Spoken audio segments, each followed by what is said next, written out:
Buenos días. Buenos días, profe. Bien, vamos a empezar la clase siguiendo con Platón. Vamos a trabajar este libro de Maquio, Platón, la verdad, en otra parte.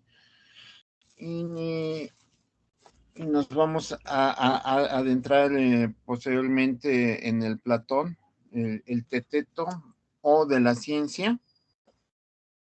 Esto es Editorial Aguilar. Y si nos da tiempo, Platón o el Timeo, o si no nos da tiempo, Platón y el Timeo, Editorial Aguilar, lo vamos a dejar para la siguiente sesión.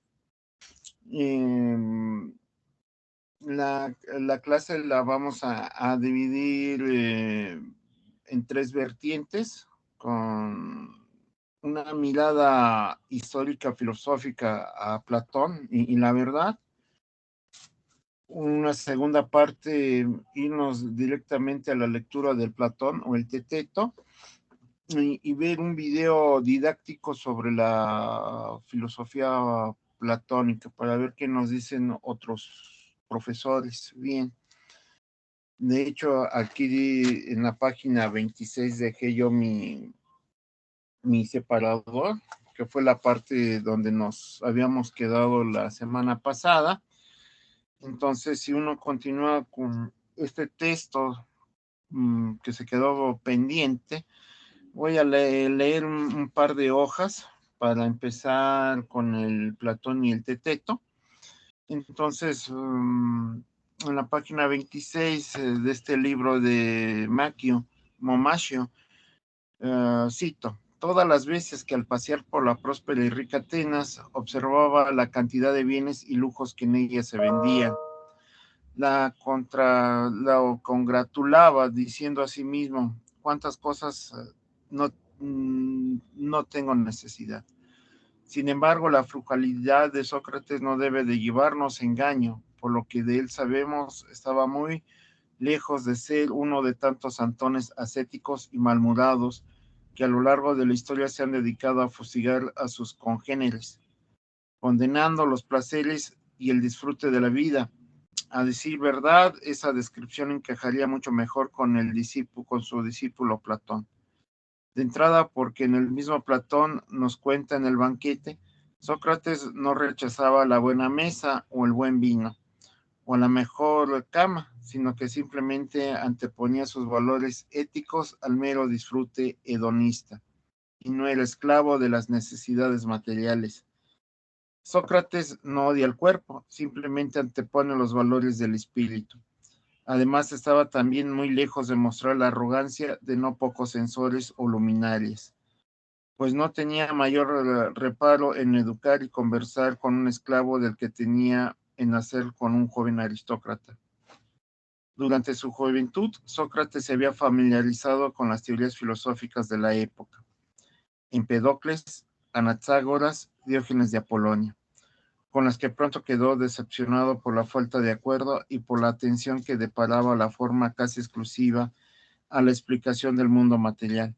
Obviamente, las cuestiones éticas, políticas y espirituales no iba a merecer mejor opinión de la moda filosófica, que dominaría el escenario ateniense durante su madurez, la sofística.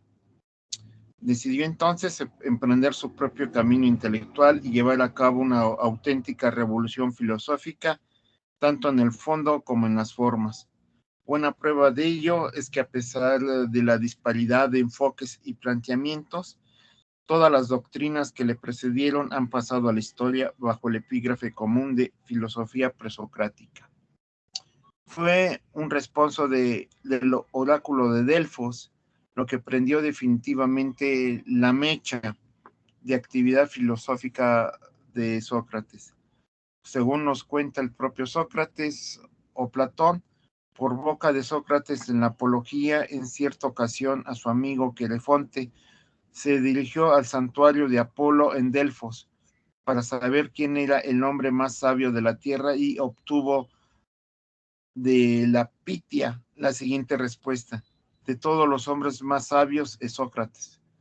Al llegar la noticia a Sócrates, este se quedó enormemente sorprendido, pues a diferencia de los poderosos estadistas, los reputados generales, los artistas aclamados e incluso de los hábiles artesanos, Sócrates se jactaba ni creía poseer ningún conocimiento particular, así que para comprobar qué había querido decir el adiós, se dirigió a un político cuya sabiduría todos tenían en alta estima, pero no tanta como que sentía él por sí mismo.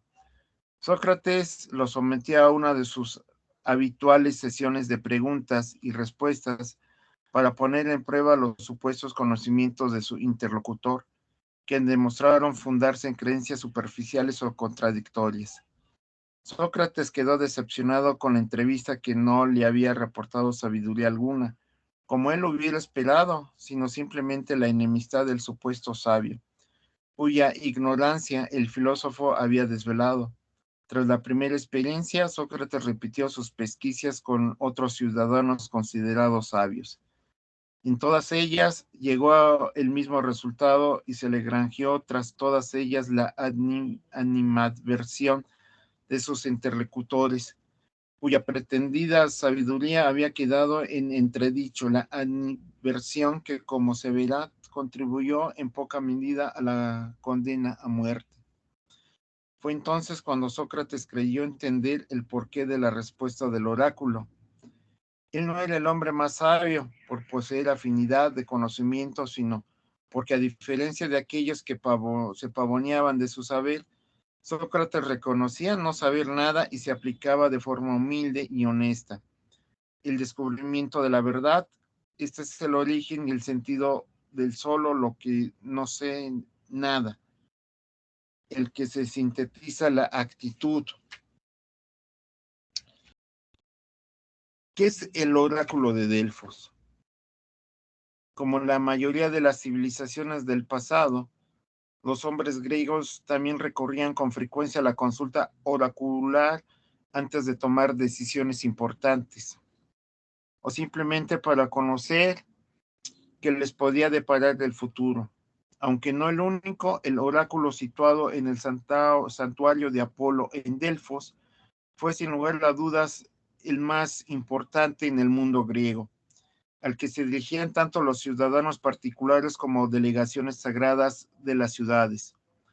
El santuario se hallaba al pie del monte Parnaso, en la región de Focida, y su ubicación corresponde con el ombligo del mundo, el ónfalos, pues allí se había cruzado el vuelo de dos águilas liberadas por Zeus en las antípodas de la tierra.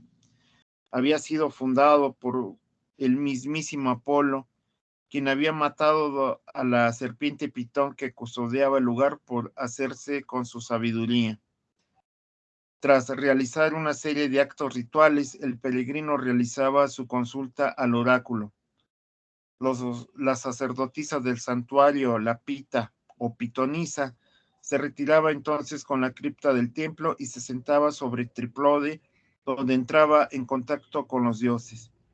Emitía así el reposo oracular por el general una retahíla de frases inconexas e incomprensibles que debían de ser descifradas e interpretadas por los sacerdotes, lo cual demuestra que las técnicas de adivinación no han cambiado mucho desde la antigüedad, pues el secreto sigue consistiendo en dar respuestas lo suficientemente ambiguas o interpretables que sirven para un roto o para su descosido. Cuenta la leyenda que en cierta ocasión se reunieron los 7 sabios de la antigüedad en Delfos y se les pidió a cada uno de ellos realizar una inscripción en el templo. Armados de cincel, hay quien esculpió en el frontispicio la máxima: conócete a ti mismo. ¿Quién legó la posibilidad del aforismo?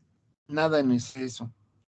Cada cual dejó constancia de su sabiduría, menos vías de priene.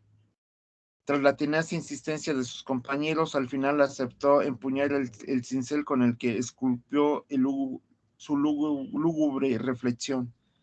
La mayoría de los hombres son malos, prueba de que el pesimismo antropológico tiene también viejas raíces. Es conocida la ironía socrática y la profesión sincera de la ignorancia como paso previo para la búsqueda del conocimiento. Sin embargo, ello no significa que Sócrates creyera que el conocimiento era imposible, sino todo lo contrario. Según Aristóteles, son dos aportaciones que pueden atribuirse legítimamente a Sócrates: los razonamientos inductivos y la definición universal, y los dos están sin duda en el principio de la ciencia. Aquí se puede consultar el libro de Aristóteles, La Metafísica, el libro 13, como reflexión sobre el desarrollo de la ciencia. Aunque a riesgo de suponer en boca de Sócrates más o menos de lo que quizás él dijo, los universales son los conceptos que aglutinan y unifican el conjunto de casos particulares. Un sencillo ejemplo nos servirá para ilustrar la idea, una vez las dificultades que plantea a lo largo de nuestra vida. Nos hemos encontrado y seguimos encontrándonos diariamente con una enorme variedad de mesas distintas, de 1 a 3, 4 o más patas, más altas o más bajas, rojas, azules o negras, de madera, metal, plástico o cristal. Pero a pesar de su enorme diversidad, todas ellas comparten algo que hace que sean una mesa, lo que así les llamamos. Si no lo propusiéramos, es algo que normalmente ya se propone en los diccionarios. Podríamos llegar a definir los elementos y las características que hacen una mesa, sea una mesa y no, por decir algo, un cepillo de dientes. Llegaríamos hacia la definición universal del ser mesa, como habremos de ver cuando llegamos a la teoría de las formas de Platón. La cuestión está lejos de ser baladí o pone de manifiesto toda la serie de cuestiones fundamentales, tales como es la realidad, que es verdad, qué significa conocer. Pero no adelantamos conocimientos y esperemos a Platón. Ahora lo más importante es subrayar que sea cual sea el estatus que le asignamos, Sócrates fue el primero en plantear problemas de los universales que subyacen en casos particulares de nuestra experiencia. Con el ejemplo que se ha utilizado, se corre el riesgo de no hacer justicia al pensamiento de Sócrates. En efecto, por lo que de él sabemos por las distintas fuentes, Sócrates no estuvo tan interesado en saber qué era lo que hacía que una mesa fuera una mesa. Eso es más platónico. Como en llegar a conocer los universales morales. El descubrimiento de ese universal debe ser objetivo fundamental de la filosofía y el contenido de la auténtica sabiduría. Esta es precisamente la segunda gran aportación de Sócrates, que hace que toda la filosofía anterior a él haya pasado a la historia bajo el calificativo de presocrática. En efecto, hasta entonces los filósofos habrían dirigido su atención de forma prioritaria al estudio de la realidad exterior, porque cambian los objetos de nuestra experiencia y el agua se convierte en hielo o en vapor. Pregunta: ¿qué es entonces lo real? Otra pregunta: ¿el agua, el hielo, el vapor o algo diferente? Tercera pregunta: ¿qué es el cosmos y el universo? Ante tales preguntas es indiscutible buscar las regularidades en el mundo exterior y llegar a la idea que la diversidad de los objetos de nuestra experiencia pueden agruparse en conceptos que la definen. Pensar que detrás de las mesas particulares debe de haber una definición de lo que es una mesa y que solo si la conocemos podemos emplear el término con propiedad en nuestra vida cotidiana. Como desde niños adquirimos conceptos casi sin darnos cuenta, nos resulta difícil entender la problemática que se plantea, por lo que una intensa teórica puede ayudarnos a reflejar con mayor claridad. Imaginemos que queremos aprender un idioma del que no sabemos nada, el inglés, por ejemplo. Si desconocemos el significado exacto de la palabra table y que a diferencia de un chair o de un throat brush, es más probable que acaba de utilizarla de forma arbitraria, aplicándola en circunstancias en lo que no toca, con el riesgo que puede extrañar el tener que cepillarse los dientes con una mesa de comedor. Pues bien, cuando hablemos de la definición table, sin darnos cuenta que estamos tratando con universales, resulta equivalente que solo cuando los conozcamos puede conocer la realidad y relacionarse con ella con propiedad. Pero si esto nos resulta obvio y natural para los objetos del mundo exterior, vendría otra pregunta: ¿por qué aplicamos la misma lógica a los conceptos naturales?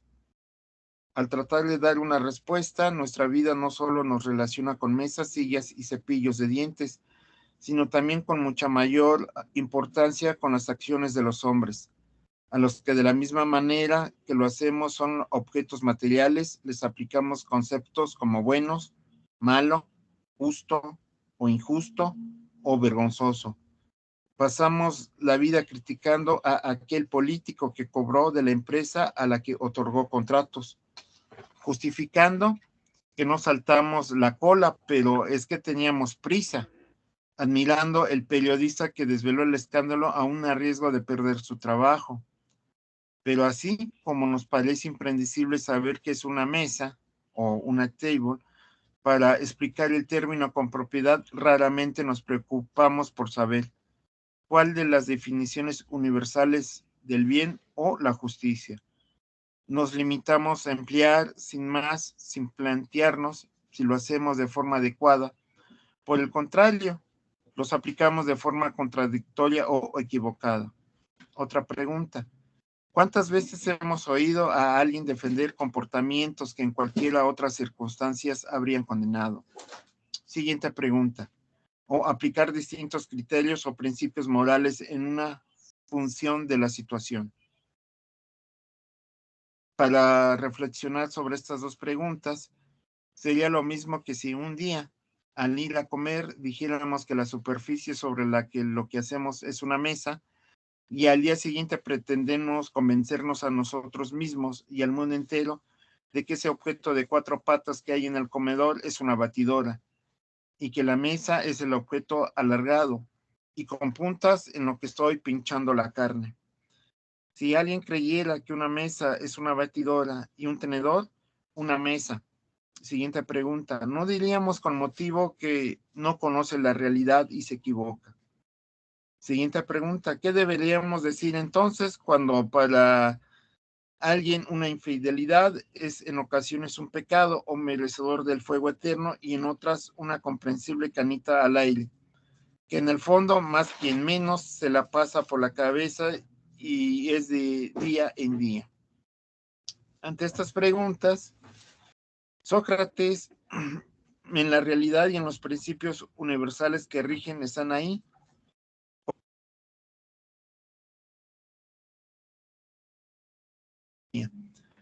Consistente precisamente en liberarse de ideas preconcebidas e intentar descubrir eso que se aplica a la realidad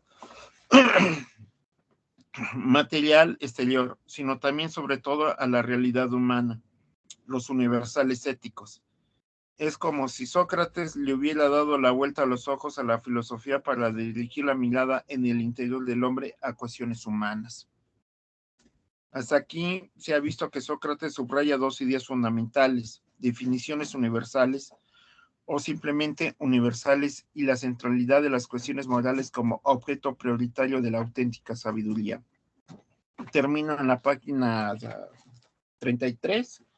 Aquí meto el separador para futuras clases. En estas páginas, ¿qué nos trata de decir en esta obra de Platón? La verdad está en otra parte del Maquio. Bueno, nos trata de decir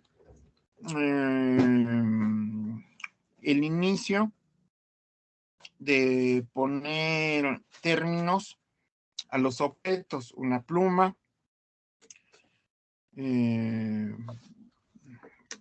unos lentes, algo tan sencillo, un cuaderno de notas, un silbato. Y esto se trabaja en teoría del conocimiento con un precioso libro de Thomas S. Kuhn que está en inglés. Puedo traerlo en la siguiente clase. Lo tengo en el otro cuarto, que sería el desarrollo del vocabulario. También podemos manejar Stephen Tolmin en la teoría de la argumentación. En un aspecto muy importante que nos dice tanto Stephen Tolmin como eh, Thomas S. Kuhn, tiene un libro en inglés y que la traducción es muy mala de Editorial Gediza, y en mis clases de filosofía de la ciencia yo prefería llevar el libro en inglés de Thomas S. Kuhn, las estructuras científicas, dado que varios estudiantes de filosofía de la ciencia estudian inglés, y cuando me llevan el libro de Gediza, empiezan a ver que hay términos en inglés que no pueden ser traducidos al español, que es un ejemplo claro, con varias terminología en el idioma inglés. Ante esta imposibilidad de traducciones, indiscutiblemente, pues hay que estudiar inglés para poder leer las obras de William Shakespeare en su idioma original, o este libro de filosofía o de teoría del conocimiento de Thomas S. Kuhn. Es obvio que en este desarrollo la evolución del lenguaje ha ido creciendo, y los ejemplos que nos va poniendo Thomas S. Kuhn es, por decir, un cable. En el mundo griego, en la época de Platón, pues no existe ese término, no existe ese objeto, pero sí en la época de Thomas S. Kuhn, en la década de los 70, cuando está escribiendo ese libro. Y evidentemente Thomas S. Kuhn establece que un cable es un conductor de energía eléctrica, y el cable está constituido de cobre, y evidentemente tiene un plástico que lo va a aislar cuando queremos meter la conexión de la energía eléctrica, polo positivo, polo negativo. Generalmente el cable negro es el polo negativo, el cable rojo es el polo positivo. Nueva terminología, nueva concepción de poner términos a los objetos. Con este tipo de ejemplo, evidentemente en la época de Platón y Sócrates, es obvio que no hay energía eléctrica, es evidente que no hay cables o conductores de energía eléctrica. Ejemplos tan sencillos como el movimiento de un caballo, una mesa, una silla, y con el uso de la lógica, que evidentemente el desarrollo de la lógica se da con Aristóteles y tiene un libro sobre lógica, nos va a introducirnos a un desarrollo. ¿Por qué a la mesa se le dice mesa y no se le dice silla?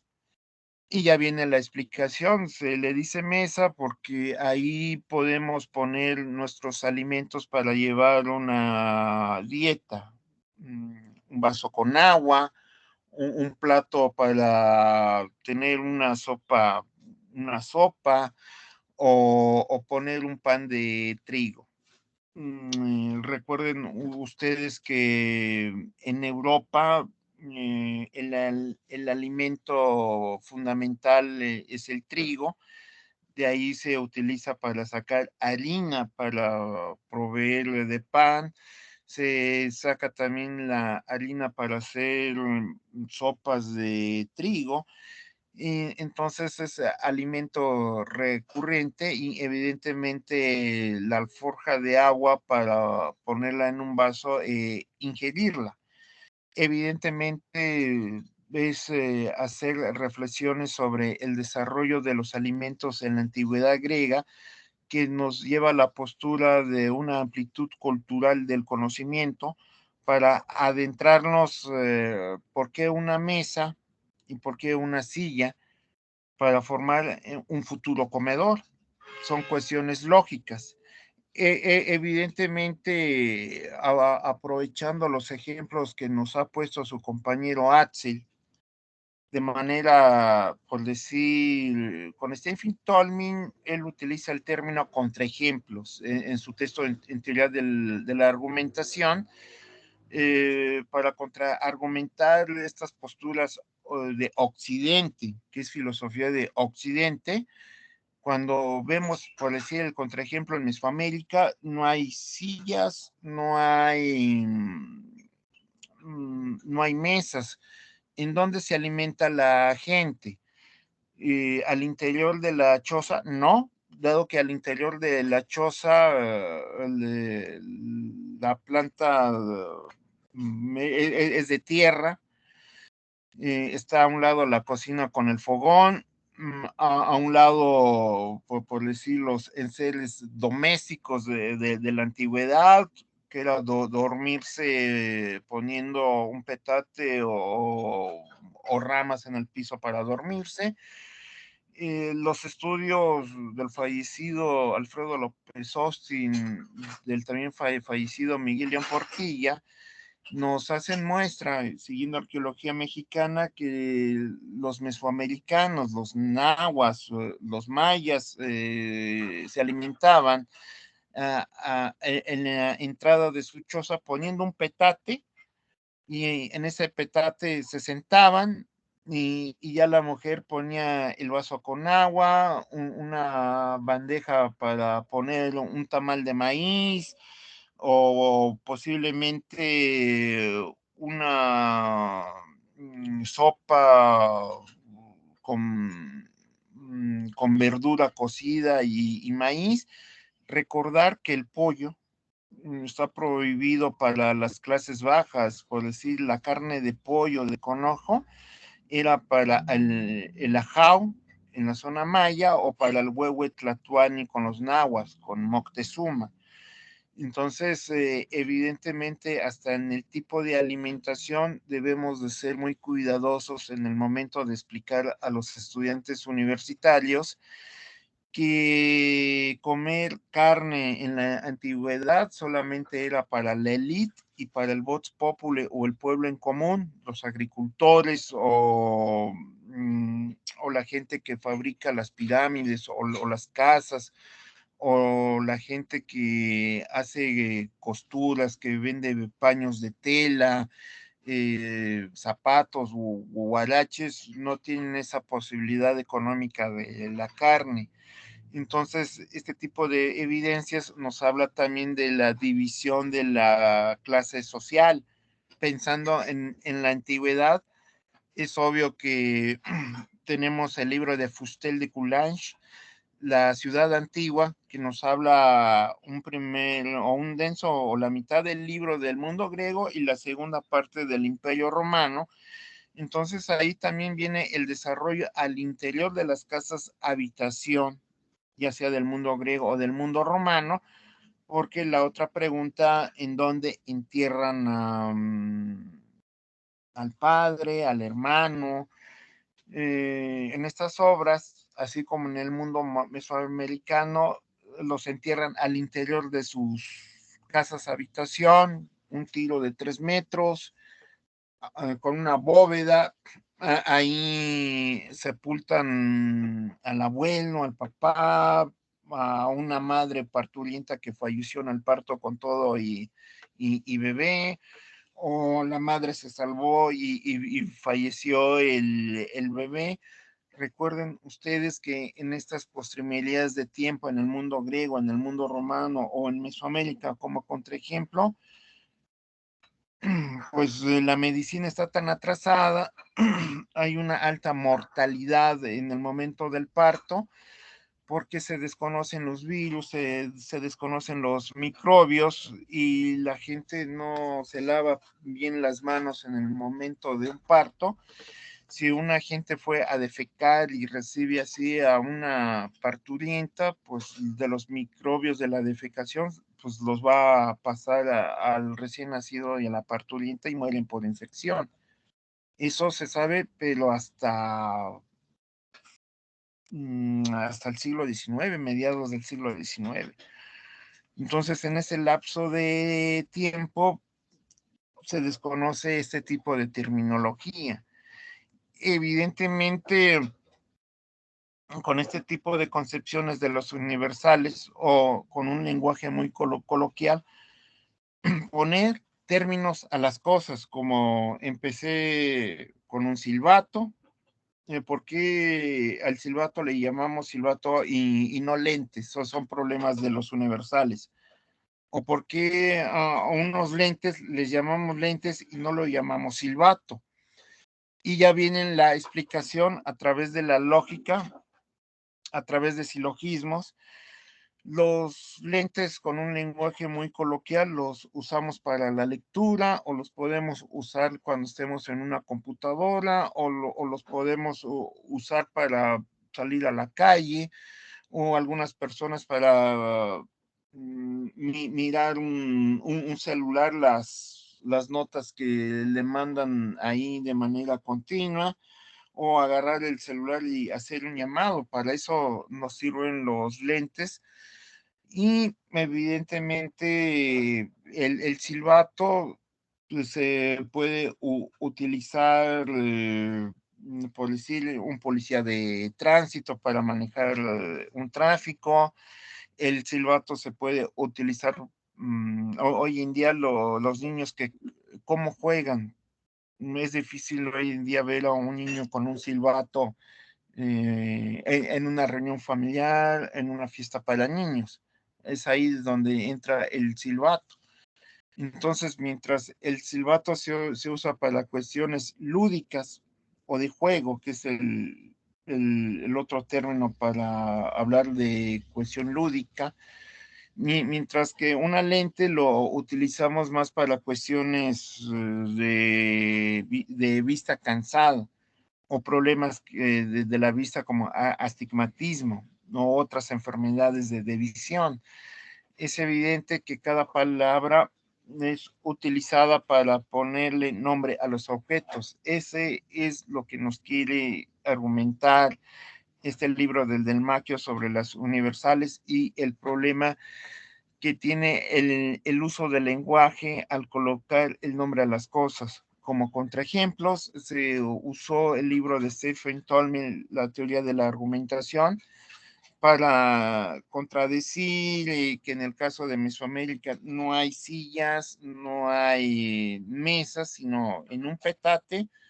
El mundo indígena se echa en el petate o se sienta en el petate para recibir los sagrados alimentos realizados por la mujer indígena, que tiene una variedad de alimentos bastante interesantes, sabores y, y colores, y ahí ya estamos usando eh, el, los sentidos que les comentaba la clase pasada, el sentido de la vista, el sentido del olfato, el sentido del sabor, el sentido del tacto en los alimentos. Y eso es una prueba de cómo podemos utilizar la filosofía platónica en el mundo contemporáneo. ¿Hasta aquí alguna duda o algún comentario?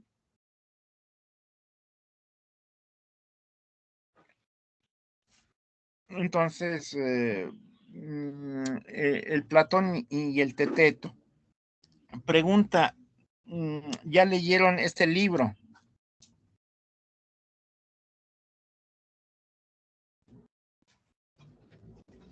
Bueno, entonces, este libro es de Editorial Aguilar. Eh, Es una edición bastante antigua, un libro de 1963, publicado en Buenos Aires, editorial Aguilar. Es obvio que el libro, vean ustedes, está con un tono amarillento, pero lo que importa es el contenido. Este libro indiscutiblemente es el desarrollo de la ciencia. Nos narra indiscutiblemente, con una introducción, nos pone a Euclides y Terpsión. En este diálogo viene un argumento bastante amplio entre Euclides y Terpsión. Empiezo con Euclides. Vivo, aunque ya con un gran trabajo. Realmente su estado es grave, más que por sus heridas, por haber contraído la infección de que ha sido presa el ejército. Terpsión responde y pregunta, ¿se trata acaso de la disentería? Euclides dice, en efecto. Terpsión argumenta, si es así, un hombre va a dejarnos. Euclides responde, un hombre de bien. Terpsión, del que aún hace un momento se elogiaba sin regateo, con un valor en esta batalla. ¿Qué nos trata de decirnos en estas líneas? Ni siquiera es un párrafo. Son como 8 líneas que tengo aquí en un inciso. La historia de la medicina en la antigüedad es de lo que nos trata de decir Platón en el Teteto. Y aquí tengo el otro libro que vamos a seguir utilizando, los diálogos del Platón, editorial Gredos. Y para hacer esta conexión sobre historia de la medicina antigua, yo me tengo que ir con el libro o el diálogo de Platón, Hipias el Mayor. ¿Por qué Hipias el Mayor? Porque en este diálogo viene el desarrollo de la medicina antigua, que se da a través de la educación, y que esa educación está en la academia, y que en la academia les enseñan a los estudiantes de la antigüedad un desarrollo bastante argumentativo sobre la sana alimentación, cómo se debe de alimentar las personas, hacer gimnasia. Gimnasia es ejercicio, y evidentemente en este tipo de desarrollo viene la alocación de qué podemos alimentarse, por lo cual se utiliza la cuestión sensitiva del oído, la vista y el tacto para tener una serie de reflexiones y más que nada tener cavidad para el tipo del conocimiento sobre la medicina herbolaria, teniendo en cuenta que podemos utilizar, si ya utilizamos, si pierdes el mayor la clase anterior, podemos utilizar ahora Protágoras para darle variedad al conocimiento. Aquí en la parte superior dice Protágoras, que es el otro de sus diálogos. Y también en el Protágoras vamos a encontrar el desarrollo de la medicina antigua y que es la herbolaria. Evidentemente, la disentería es una enfermedad muy antigua, y eso se debe por tomar agua contaminada. ¿Agua contaminada de qué o de por qué? Sería la pregunta. ¿Cómo se contamina el agua en la antigüedad? Para eso se requiere otro tipo de libros, por decir, hay un libro del Fondo de Cultura Económica que se llama los malos olores y el miasma. Y tanto en Europa como en América posteriormente, la gente tiene los malos hábitos de orinar o defecar en un río, en una laguna, y ahí van gérmenes. O los malos hábitos de que se murió el gato o el perro, lo tiran en un río o en un lago. Y todo eso provoca bacterias. Pero no solamente se trata de tirar a animales muertos o de las personas que tienen malos hábitos de higiene, de orinarse en la calle o en un río o en un árbol o defecar cerca de un río, sino también en ese libro del Fondo de Cultura Económica del miasma y los malos olores, pues hay animales que tienen una alta potencialidad de virus malos o de bacterias malas, como cuáles, pues las ranas. Pues recuerden que hay sapos venenosos.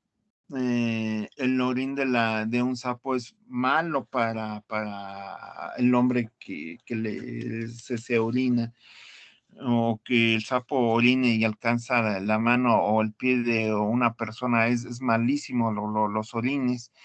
O una serpiente, ¿cuántas serpientes hay en ríos o en lagunas? Esos son focos de contagio. La disentería, como nos lo menciona, por decir, Alejandro Magno, que él vio el río Indo y Ganges en sus conquistas. En la época de Alejandro Magno, un hombre se enfermaba y podría fallecer al tomar agua contaminada del río Indo o del río Ganges, dado que mmm, hay lodo, hay fuertes lluvias y desgajamiento de cerros, y ahí va la tierra con hierbas, árboles, todo eso es agua contaminada, hay cocodrilos. Leer el libro de Kipling, que tiene uno sobre la selva y nos habla de los ríos Indo y Ganges en la India, su libro de la selva de Kipling. Entonces, todo esto con elevadas temperaturas de más de 40 grados, el ambiente de la selva hace producir que el agua esté contaminada. Para la época, evidentemente no hay cólera. El cólera aparece hasta 1832 en el mundo y es a nivel global, como hoy el COVID-19, a nivel global. Entonces, evidentemente, la medicina de la antigüedad, no hay remedio para enfrentar este tipo de, indiscutiblemente, de epidemias de la antigüedad, de enfermedades en la antigüedad. No hay remedio ni en Europa, ni en Asia, ni en América, aunque la medicina antigua como la herbolaria milenaria, tanto en China como en Grecia o como en el mundo náhuatl, nos da una muestra de la capacidad de la gente en que vivió en este tiempo para la sobrevivencia humana, pero evidentemente con los conocimientos muy limitados en el desarrollo del conocimiento científico. Por eso el libro del Teteto o de la ciencia. Y un servidor abrió las primeras páginas, ni siquiera me fui al fondo del libro, sino prácticamente es la primera página del libro del Teteto, para que empiecen a reflexionar cómo estamos leyendo los libros. No importa si es de filosofía, de historia o de literatura, como yo he mencionado, cómo están leyendo los libros y qué están leyendo y cómo tratan de analizarlos y cómo pueden explicarlos, siguiendo Stelfin Tolman, la teoría de la argumentación es un desarrollo muy diferente en el momento en que una persona hace la lectura de un libro. ¿Cómo leerlo? ¿Para qué lo vamos a leer? ¿En función a qué lo vamos a leer? ¿Y cómo lo vamos a explicar? Explicarlo de manera verbal, para qué o para quiénes, o explicarlo a través de un trabajo, de un análisis, para qué.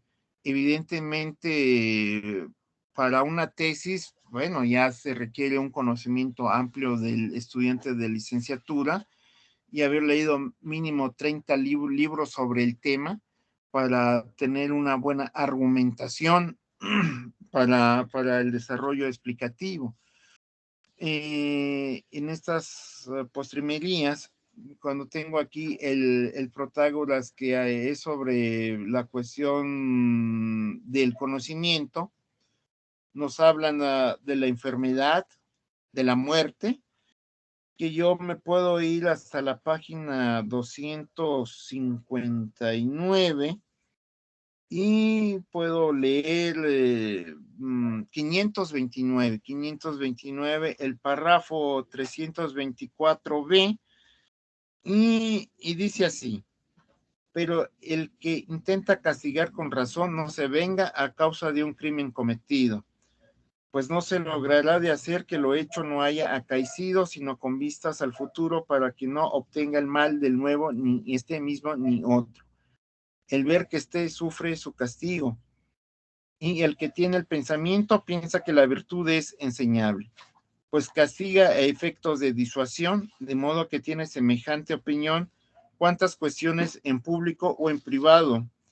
Castiga o penaliza a los hombres a quienes creen o cometen un mal, y de un modo destacado a los atenienses con sus compatriotas.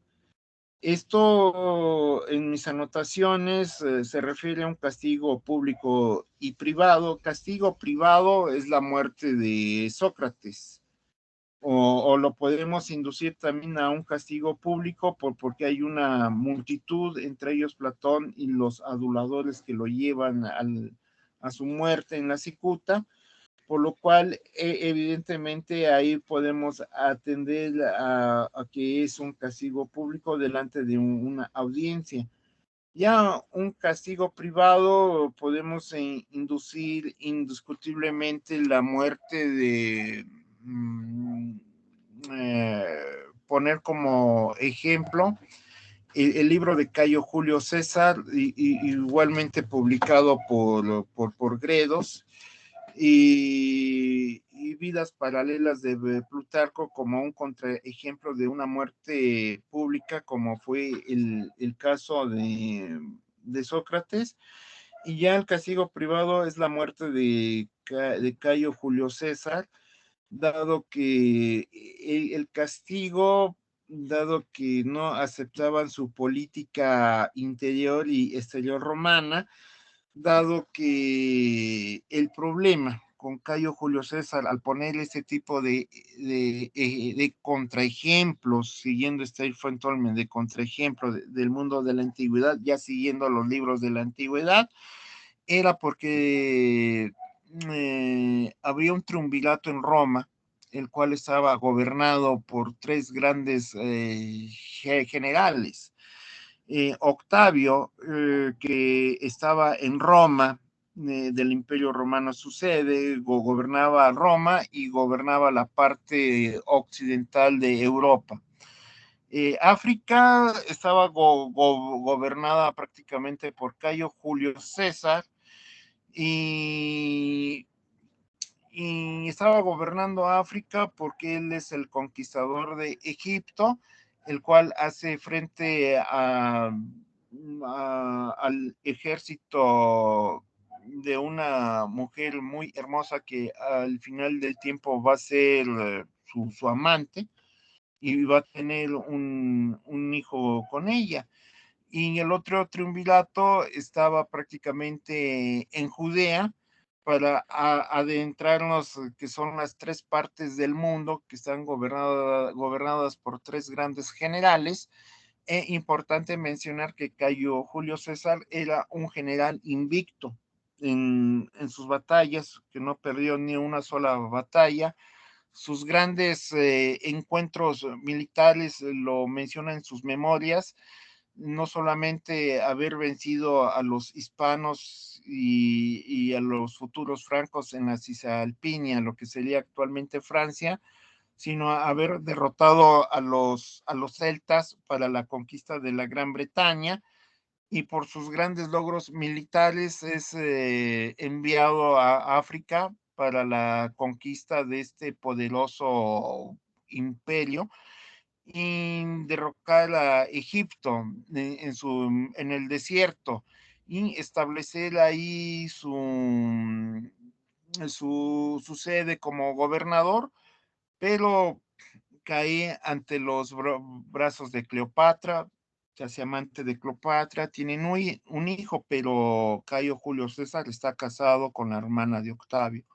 Octavio, al enterarse de esta afrenta, le manda una carta que su presencia es inevitable y él espera un sí, no, un no, para que atienda sus deberes ante su esposa de origen romano, por lo cual viaja y evidentemente vendría su muerte porque Octavio está sumamente muy molesto por la cuestión moral y ética de un gran general de no cumplir sus deberes maritinales con su esposa y que es su hermana.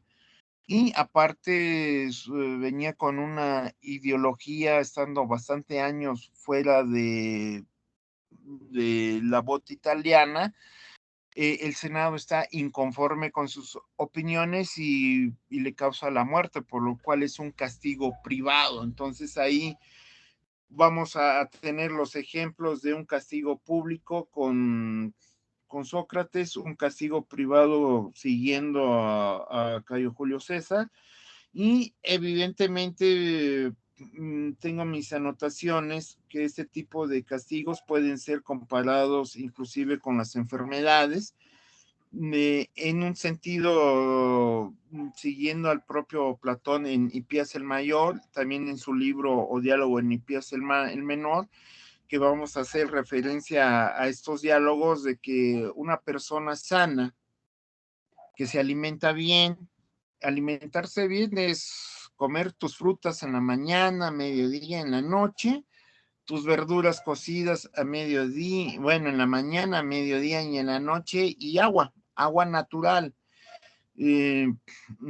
a lo largo del día para tener un cuerpo sano, evidentemente lo que llamamos hoy en día, en la época antigua no existía el término sobrepeso, evitar que se acumule grasa en la sangre, que se llama ácido úrico, triglicéridos, y evitar otro tipo de problemas que hoy en día ante el COVID es un dolor de cabeza para los médicos, dado que si una persona que tiene problemas de colesterol alto, de hipertensión y le da COVID, es la muerte. O si tiene diabetes fase 1 o fase 2 y le da COVID, es la muerte. Ni qué decir con las personas que tienen cáncer, obvio, terminal y les da COVID, pues es la muerte en cuestión de días. O tiene un desarrollo de cáncer que está siendo tratado hoy en día y le da COVID, pues es la muerte. Entonces, evidentemente, si nos ponemos a reflexionar en el mundo de la antigüedad, el tipo de enfermedades que había como una disentería, y si tienen problemas, obviamente se desconoce la diabetes en la antigüedad, pero con sobrepeso, que es alcohólico y les da la disentería, es la muerte. O con problemas de personas que tienen enfermedades respiratorias, les da la disentería, es la muerte. Entonces, en este caso, siguiendo los diálogos de Platón a través de Protágoras, vamos a tener este tipo de complejidades de términos para meternos a la sabiduría. ¿Qué tipo de sabiduría? Historia de la medicina. y atender el desarrollo del conocimiento, lo que en otra terminología llamaríamos teoría del conocimiento, y un servidor solamente abrió la primera página del Teteto, en donde viene esta alocución de historia de la medicina, cómo poder atenderla indiscutiblemente. Podemos ver el libro de la naturaleza de Lucrecio, en donde viene una cantidad, podríamos decir, de recetas médicas para atender las enfermedades. Y para los problemas intestinales, lo que hace la gente en la antigüedad es hervir agua y ponerle ahí hojas de naranjo para hacerse un té de naranjo. Ahora puedo hacer la contrapregunta. ¿Cuántos de ustedes han leído El nombre de la rosa de Humberto Eco? ¿Quién me puede responder? Profe, yo lo he leído, no lo he terminado, pero sí es un buen libro. De hecho, he investigado mucho acerca de él y hace referencia a Borges. Y supongo que usted lo pregunta porque se refiere la novela a los libros antiguos. Sí, sí, porque de hecho, bueno, es un libro que leí hace muchos años. Estaba yo saliendo de la Facultad de Filosofía y Letras, pero al salir no te van a dar el título. A mí me hacía falta hacer el examen de idioma, y para sorpresa de muchos no fue inglés, fue francés. Y me dio clases una profesora francesa allá en la facultad. Me preparé y me hice el examen, y ahí se me fue un semestre, 6 meses de servicio social para las 480 horas, y yo preferí hacerlo en el Museo del Instituto Nacional de Antropología e Historia con una beca. Allá me quedé 6 meses, pero yo me fui allá. ¿Por qué no lo hice en la UNAM? Porque yo quería consultar la biblioteca de Lina, que no tiene unos libros impresionantes. Terminaba mi servicio social de 8, 9, 10, 11 a las 12, y de 12 a 4 todos los días en los 6 meses empezaba yo a leer libros de los años 40 y 50 del siglo pasado sobre mi tema para desarrollar mi tesis, y hacía mis fichas de trabajo y hacer la tesis. Entonces es un libro que yo conservo bien, son de los libros, ahí sí los tengo bajo llave, tengo mi selección de libros bajo llave, que no les entre el polvo, porque me dio la idea de cómo escribir el capítulo 1, que es de óptica newtoniana. Mi tesis de licenciatura me dio la idea de cómo escribir la tesis, por eso aprecio mucho ese libro, y empiezo con un epígrafe sobre óptica que viene en el libro de Humberto Eco, en El nombre de la rosa. Es un libro que deben de leer todos los estudiantes universitarios, felicitando a Axel, y que lo lea igual todo el grupo. Sí, trata de la Edad Media. Hay una película bastante buena que deben de verla, pero primero es leer el libro y ver la película, porque hay una parte en donde nos va describiendo con su pluma magistral Humberto Eco la farmacia del convento, cómo nos lo va describiendo, y que hay un monje farmacéutico encargado de la farmacia, y evidentemente al ser encargado de la farmacia debe de saber, conocer en dónde están las hierbas para el dolor de una mano, que puede ser artritis, el dolor de estómago, el dolor de cabeza, el dolor de un diente, el dolor del pecho. Entonces, el hermano encargado de la farmacia del convento, para cuando son dolores fuertes en el estómago, que fallece uno de los sacerdotes envenenado porque con el dedo índice pasan, se ensalivan con la lengua el dedo para hojear las hojas, y sería un libro perdido de Aristóteles, sobre la sonrisa, teoría del conocimiento. Entonces, hay una gran cantidad de libros perdidos de la antigüedad que de eso trata también el libro del nombre de la rosa, y obviamente está escrito en griego, no hay traducción obvio, al castellano, al inglés, francés, no. El conocimiento de la antigüedad es en griego y en latín. Entonces hay que estudiar griego y latín para atender esos libros de la antigüedad. En esas postrimerías, el sacerdote envenenado va a la farmacia y en la película, de una manera muy didáctica, se ven como en las alforjas están delineadas, clasificadas, el tipo de hierba, el tipo de enfermedad que se debe de atender para hacerse un té, pero pues una persona envenenada va a fallecer, como sucede en el libro y como sucede en la película. Entonces, los clásicos té para molestias en el estómago son de hojas de naranjo, y pues una persona que tiene cólera en el siglo XIX, o una persona que tiene el problema que nos plantea Platón en el Teteto, disentería, no se recupera, va a fallecer. Y evidentemente son problemas de teoría del conocimiento que nos está aportando Platón en el Teteto. Bien, Axel, lo escucho. Tiene la mano levantada, Axel. Nada más para ver si estoy en un error.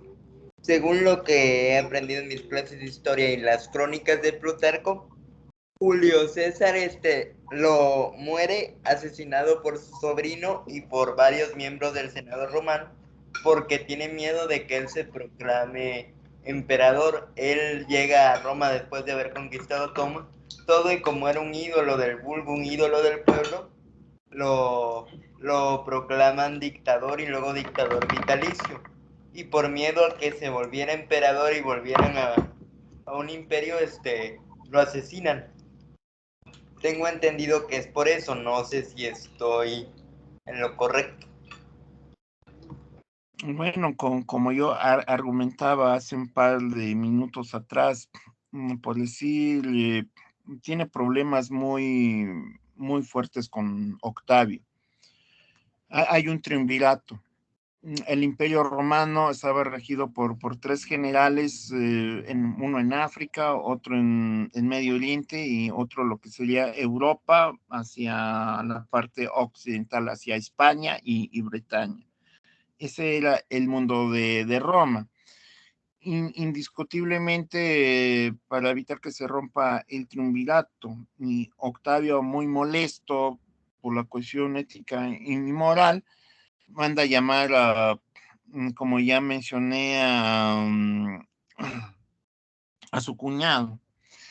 Y para eso está, bueno, usted se va por el libro de...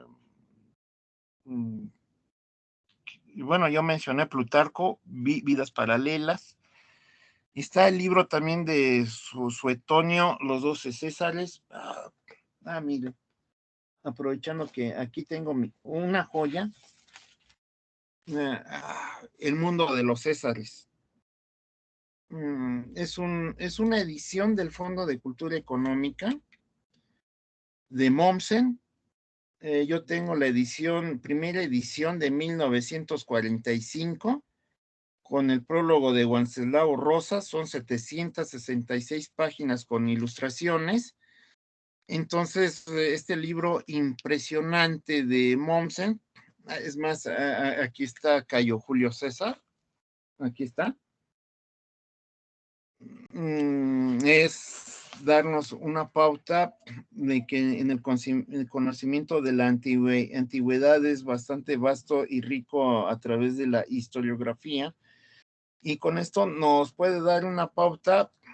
A ver si puedo ver aquí algo que nos pueda decir Mommsen sobre sobre este gran personaje, dado que abrí en la parte de Egipto. Y en el capítulo 24 habla de las provincias africanas. Y cito a Mommsen: ellos mismos se llaman en el Rif, cerca del Tánger, Amasik, y en el Sahara, a Moshgak, nombre en que otras variantes nos encontramos repetidas veces referido distintas tribus en los griegos y en los romanos, quienes hablan, por ejemplo, de los máximos y a propósito de la fundación de Cartago. Y en las masiques, en la época romana, ocupaban diversas zonas de la costa norte de Mauritania. La homogeneidad de hombres que sus restos dispersos han tenido revela que este gran pueblo formó en gran tiempo una unidad, que la conciencia de esta unidad quedó perdurablemente grabada en él. Los pueblos que entraron en contacto con ellos nos llegaron a dar clara cuenta de esta cuestión, además de las diferencias existentes entre sus diversas partes. No resalta solamente con gran fuerza hoy, después de miles de años de fusión con los pueblos vecinos, principalmente con los negros del sur y los árabes del norte. Ya antes de estas mezclas debieron de ser todo lo profundas que supone una extensión tan grande como lo que ocupan en el espacio. Todos los demás idiomas carecen de una expresión general aplicable a la nación en su conjunto, aunque aquellos casos en que los nombres trascienden de los límites de la determinada tribu, no llega tampoco a abarcar el grupo de su totalidad. El nombre de libios empleado por los egipcios y ejemplo de ellos por los griegos corresponde originalmente a las tribus más orientales y limítrofes de Egipto. Aquí, indiscutiblemente, cuando va Cayo Julio César a conquistar África, va a conocer la cuestión geográfica, va a conocer una diversidad de idiomas desconocidas en Roma. Indiscutiblemente su amante, que es, por decir, una faraona, le va a enseñar otros idiomas, otro tipo de frutas, otro tipo de costumbres, y como he comentado, van a tener un hijo. Entonces yo o un servidor se está dirigiendo ante ustedes por la cuestión ética del pensamiento platónico, que es mal visto de que el esposo tenga un amante o otra mujer. Esto va a quedar de una manera muy, muy clara cuando se esté trabajando la ética nicomaquea de Aristóteles, pero antes de Aristóteles está Platón. Y en ese desarrollo, y evidentemente, como dice su compañero Axel, la hipótesis histórica es que querían evitar un dictador. Cuando viaja Cayo Julio César, deja a Marco Antonio con una parte de su batallón, mientras una parte del batallón romano viaja con Cayo Julio César, y evidentemente lo van a recibir como un héroe. Les avientan ramos de laurel, flores, entra como un gran conquistador, como un gran comandante, porque evidentemente ha tenido grandes batallas, logrado triunfos importantes para conquistar la Cisalpiña, lo que sería Francia, ir a Hispania para conquistarla, atravesar lo que sería el Canal de la Mancha, algo que ni siquiera el poderoso ejército de Hitler, con la Wehrmacht, nunca pudo lograr, ni tampoco Napoleón Bonaparte con su poderoso ejército franco pudieron lograr invadir y conquistar Inglaterra. Son los dos grandes fracasos de Napoleón y de Adolfo Hitler, pero sí lo hizo Cayo Julio César. Es el único que atraviesa el Canal de la Mancha con su ejército, establece una cabeza de playa y hace una conquista de la gente que habitaba ahí, y eran los celtas, un pueblo guerrero, duro de combatir, pero son derrotados por Cayo Julio César. Esa es la fama de Cayo Julio César. La fama de ir al otro lado del mundo para atreverse a conquistar Egipto, pero cayó seducido por las manos de Cleopatra. Evidentemente, en este proceso, eh, un problema es la cuestión ética. El otro problema son las ideas que trae, ideas no tan comunes de los emperadores romanos conservadores, en el sentido estricto de cuidar muy bien su cuestión ética de influencia aristotélica o platónica, y por el otro lado, como dice su compañero Axel, la otra hipótesis del asesinato de Cayo Julio César, es ese miedo de convertirse gran emperador o gran dictador, dado que difícilmente, y no es aceptable por el Senado romano, no acepta el Senado romano que un general de gran abolengo entre a Roma con un ejército. Eso tampoco no es muy bien visto por los senadores romanos, dado que la hipótesis muy fuerte, como dice su compañero Axel, esto se debe de que van a ser dictadores. ¿Por qué entrar con un ejército si se vive en una república? Pero entra Cayo Julio César. ¿Por qué? Porque es el gran conquistador del mundo y es concebido como un héroe. Por eso está este libro de Mommsen, El mundo de los Césares, el libro de Suetonio que se llama La vida de los Césares, el libro de Plutarco, Vidas Paralelas, y la biografía de Cayo Julio César, que serían el libro de Gredos, creo que se llama Guerra Civil, pero son las memorias de Cayo Julio César, en donde se describe todo el quehacer de campaña y lo que hacía Cayo Julio César para invadir y derrotar a sus grandes oponentes. Cayo Julio César derrotó a los grandes oponentes de su época, de su tiempo y espacio, para ser considerado en su momento de vida como un gran general. En cambio, para la senaturia romana era visto como un mal que un general de gran prestigio entre con una columna del ejército romano. La primera idea quiere ser dictador para echar abajo la República Romana. Dudas que tengan, pues hay que darle las gracias a Axel, porque mi libro de los 12 Césares de Teodoro Mommsen, pues lo tengo aquí a mi lado para releer unos capítulos más adelante en Navidad, pues estando encerrado, pues obviamente pues no se me va a ocurrir ir a Chetumal.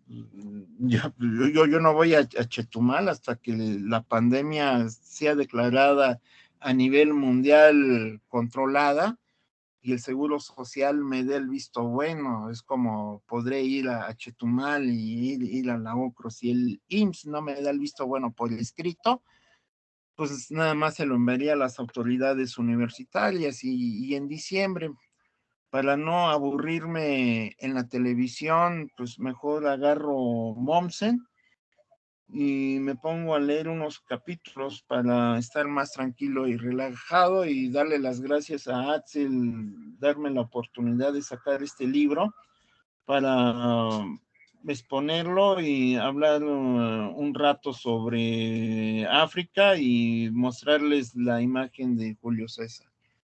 ¿Dudas que tengan, jóvenes? ¿Algo que quieran argumentar? Bueno, entonces a mí me gustaría pasar un video muy didáctico, unos 20 minutos, hacer la reflexión que es bueno ver qué piensan otras personas de otras partes del mundo, no importa si son chilenos, sudamericanos o españoles o académicos de la UNAM. Es sano oírlos para saber qué piensan de su propia voz sobre Platón.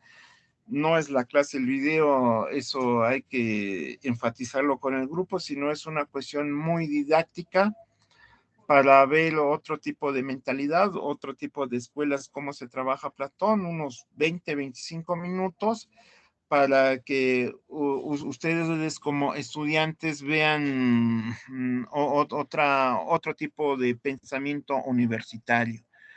Por lo cual me voy a ir a la bandeja de entrada, esperando que se cargue. Ya lo tengo cargado. Voy a pantalla compartida, ya apareció la pestaña Chrome, vamos a picar. Aquí viene el problema platónico de la escritura, diálogos de Platón, le vamos a dar clic, compartir,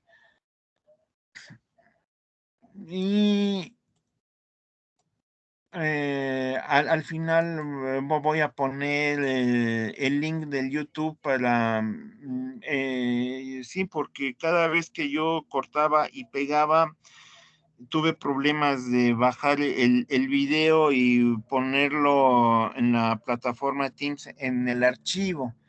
Entonces ya no hago esa operación y ya estoy guardando los videos desde la semana pasada. Una disculpa de no guardar el video de hace 8 días porque entré de manera directa a la clase y un servidor no puso la grabación. A la hora de intentar bajarlo me di cuenta que no puse la grabación. Por eso nada más estuvo como un par de días y la plataforma Teams, si uno no los pone en el archivo, automáticamente los elimina. Bueno, aclarado esta situación, le doy clic y disfruten este video unos 20 o 25 minutos. Tuvo lugar el 15 de diciembre en Elche, bajo los auspicios de la Sociedad de Filosofía de la provincia de Alicante, de nuestros amigos de Alicante, que lamentablemente por razones técnicas no pudo grabarse, con lo cual no queda otra constancia más que la memoria de quienes estuvimos allí. Así que hoy empezaremos, como se dice en los diálogos platónicos, ex arge, desde el principio, otra vez. Es para mí un honor en muchos aspectos que el profesor Negrete esté esta mañana con nosotros y que haya accedido a que conversemos sobre los diálogos platónicos. El origen de esta iniciativa es una conversación completamente informal en otro encuentro que tuvimos hace un año largo, donde por razones que no estaban previstas en aquel encuentro, pues nos pusimos a hablar de Platón y entonces nos dimos cuenta de que tal vez merecía la pena que nos reuniéramos para hablar de Platón, de los diálogos de Platón y de lo que significa para cada uno de nosotros la experiencia de la lectura de los diálogos de Platón. El profesor Negrete tiene una formación filológica y queda acreditada en el último libro que tenemos de él, un comentario a los restos del libro de Heráclito, a lo que fue en su momento el libro de Heráclito, que ha publicado la editorial Apeiron. La editorial Apeiron ha respaldado estos encuentros y tal vez pueda surgir de todo esto alguna pequeña monografía. El procedimiento es de lo más sencillo y lo más cercano a los diálogos platónicos. El profesor Negrete y yo conversaremos sobre lo que significan para nosotros los diálogos platónicos. Hablaremos una conversación que todos ustedes podrán interrumpir cuando lo consideren oportuno, de acuerdo siempre con la vieja pauta platónica de refutarnos con benevolentes refutaciones. Esta es la idea que me gustaría seguir esta mañana.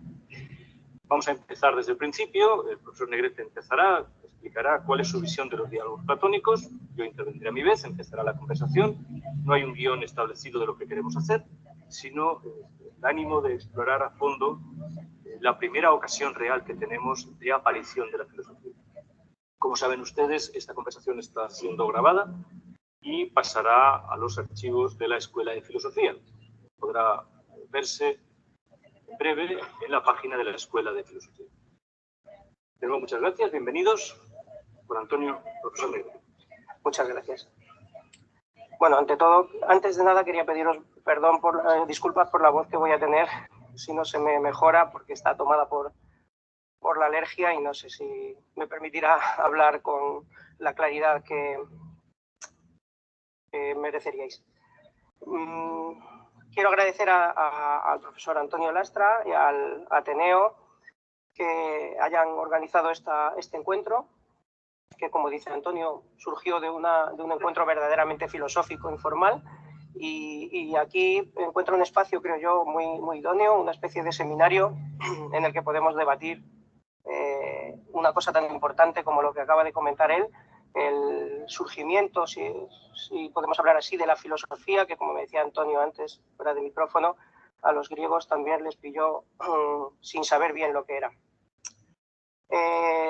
Como ha contado él también, esta charla en principio es la continuación de una que tuvimos en Elche hace 6 meses aproximadamente y que, por desgracia, por lo visto no se ha podido conservar. Y él propone que empecemos ex arge desde el comienzo, pero más bien vamos a empezar in media res, como decían también los latinos, porque en realidad el tema que estamos abordando es multifacético y no es un tema que tenga un comienzo desde mi punto de vista. No sé, al menos yo no sabría por dónde hay que comenzar. Yo sé que los dos somos en el fondo platónicos, o en el fondo y en la superficie también somos platónicos, y precisamente allí donde hay más cercanía es donde se encuentran también las diferencias más interesantes.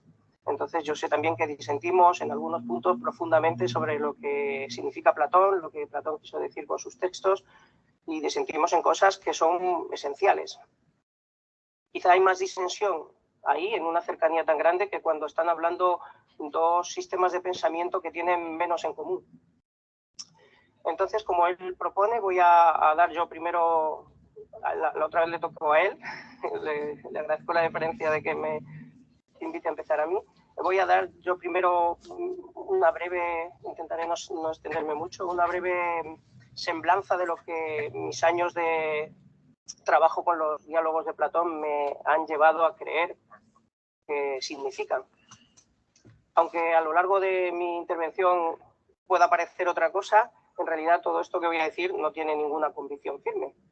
Está lleno de dudas. Lo que pasa es que estás obligado a expresar también tus tesis en algún momento, y sabiendo que siempre están sometidas a... Es decir, que, por decirlo así, dogmatismo y escepticismo no son incompatibles, sino que en realidad deben darse juntos, al menos para un pensador dialéctico como me gustaría ser a mí. Bien, ¿qué entiendo yo que quieren decir los diálogos platónicos? Si tiene más de 35 años, esta es la cantidad de cerilla que tiene atrapada en sus oídos ahora. Para algunos es la vejez. En realidad yo voy a defender una posición bastante convencional, si queréis, o bastante tradicional, frente a la que sé que defiende Antonio, que significa una profunda revisión de lo que toda la historia de la lectura de Platón, o prácticamente toda la historia de la lectura de Platón, nos ha dicho. Yo, sin embargo, soy más fiel, si queréis, a esa concepción, que para mí representa además una expresión de lo que Leibniz llamó la filosofía perennis, es decir, una especie de filosofía universal que se ha manifestado a lo largo de la historia en diferentes autores. Leibniz también pensaba que tenía precedentes en otras filosofías, si eso existe, filosofías de la India, por ejemplo. ¿Y qué dice esta filosofía? Bien, tal como entiendo yo la obra de Platón, la pregunta esencial que rige todos los diálogos de Platón, toda la obra de Platón, y supongo por tanto que el pensamiento de Platón, aunque este es otro problema que habría que debatir, es la pregunta socrática de ¿qué es una vida buena? Esto es una expresión ambigua. Nosotros decimos hoy una buena vida, darse la buena vida, no tiene nada que ver o tiene poco que ver con lo que significaba tener una vida buena, o también cómo hay que vivir, cómo hemos de vivir. Y a veces esta pregunta tiene también la forma, es conflictivo que sea una forma de la misma pregunta, de cómo ser feliz, pero claro, con cómo ser feliz estamos traduciendo un término griego muy difícil de traducir o imposible de traducir en castellano, que es el griego eudaimonía, que no significaba lo que nosotros entendemos modernamente por felicidad. Y esto es una cosa importante.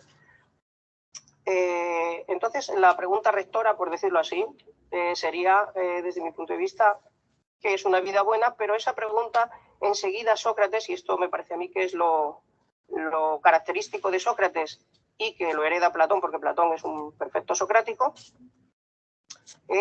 se convierte en la pregunta ¿qué es lo bueno? ¿O qué es la virtud? Él la formula como ¿qué es la virtud?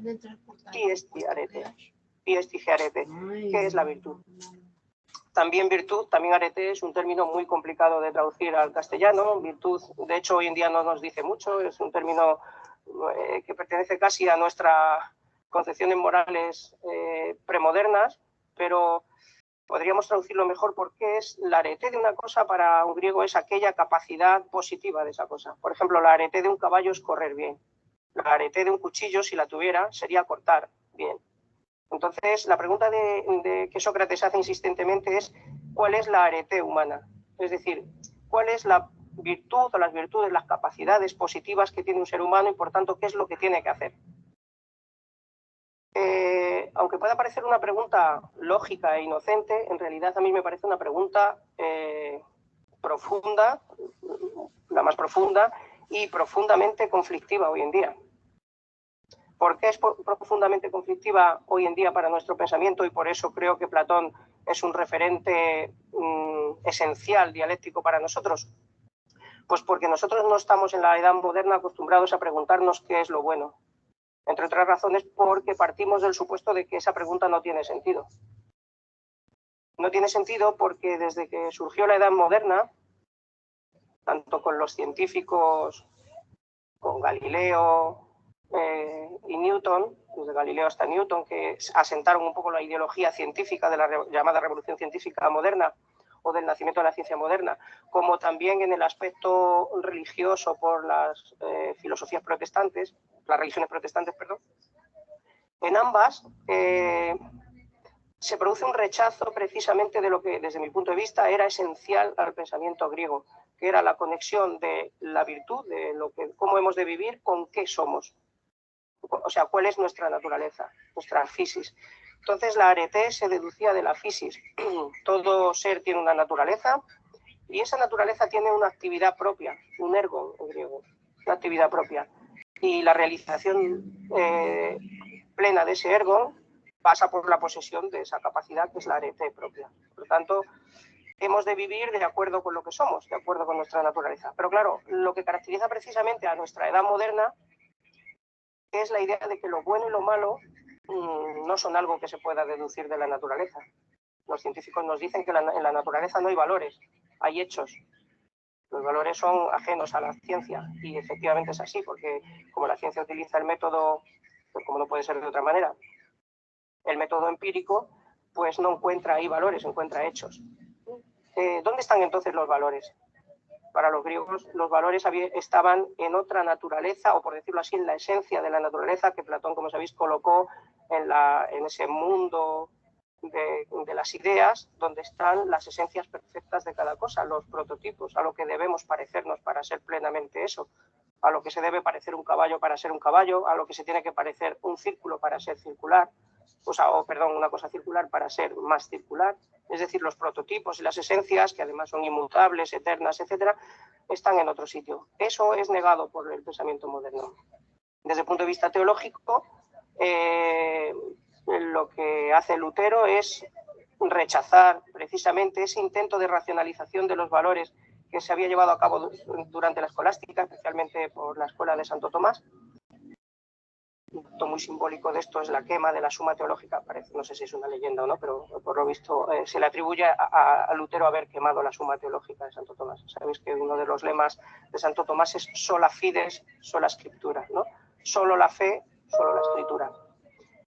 La razón es la prostituta de Satanás, dice Lutero. Con ello, desde mi punto de vista, está recuperando un tipo de fe que era la del Antiguo Testamento, la del mundo judío.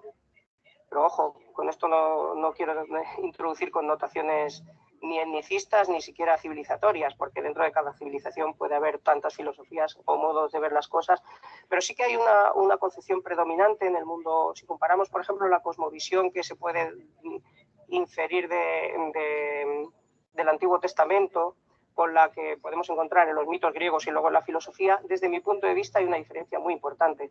En ese mundo judaico que luego hereda el protestantismo, y por tanto voy a hablar de judeo-protestante, Dios es algo que no se puede ver, es algo completamente escondido, mi rostro no lo verás, etcétera. Es algo que rechaza toda posibilidad de ser encarnado, visualizado, representado dentro del mundo.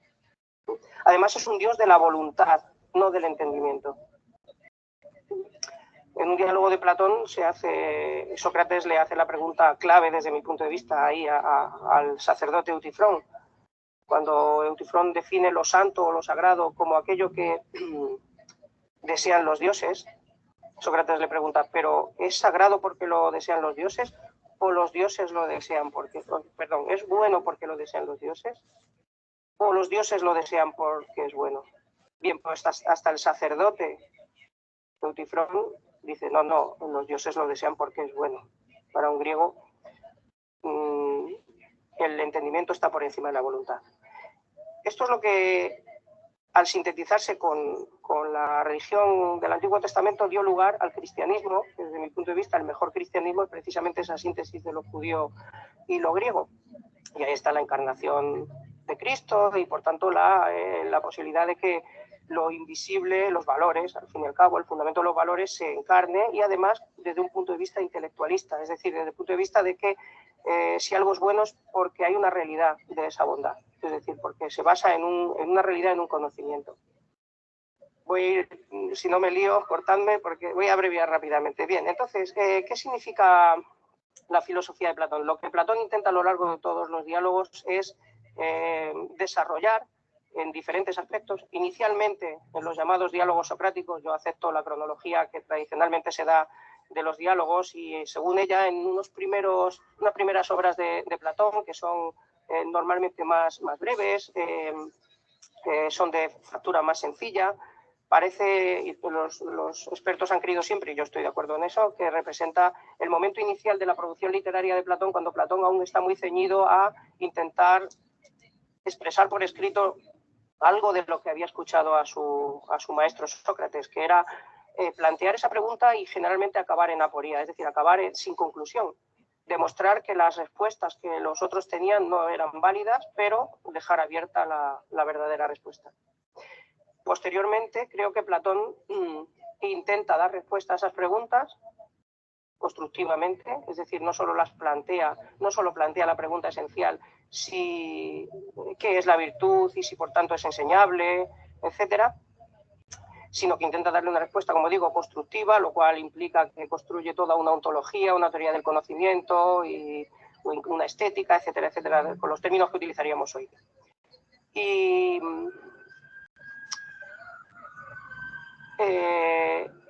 esa construcción que Platón presenta y que es básicamente la convencional, aunque siempre se puede profundizar en esa filosofía perennis, el propio Platón la somete a lo largo de su producción a crítica radical. Ya hemos dicho antes que escepticismo y dogmatismo no deben ir separados. O sea, Platón es un escéptico toda su vida, en el buen sentido de un examinador, es decir, de alguien que no cree que ya ha encontrado la verdad definitiva, sino que se la vuelve a plantear, y por eso sus obras van reelaborando las mismas ideas. Creo que Platón mantiene básicamente el mismo pensamiento a lo largo de toda su vida, porque hay autores que piensan que no, que fue variando su concepción, pero el hecho de que mantuviese toda su vida el mismo pensamiento no quiere decir que todas sus obras lo desarrollen con la misma conciencia y con la misma percepción. Entonces, ¿por qué es importante desde mi punto de vista leer los diálogos platónicos hoy en día? Bien, porque son lo único que tenemos enfrente en nuestra civilización moderna. Nuestra civilización moderna es una civilización que cree que los valores son fruto de la voluntad, no del entendimiento. Son subjetivos, aunque este sujeto pueda ser Dios, da igual. El protestantismo es Dios, el sujeto, pero no deja de ser un ser voluntarioso que como dice Guillermo de Ockham, por ejemplo, que fue el maestro, digamos, ideológico de Lutero, o como incluso acepta el racionalista Descartes, tiene una voluntad que supera al entendimiento, es más amplia que el entendimiento.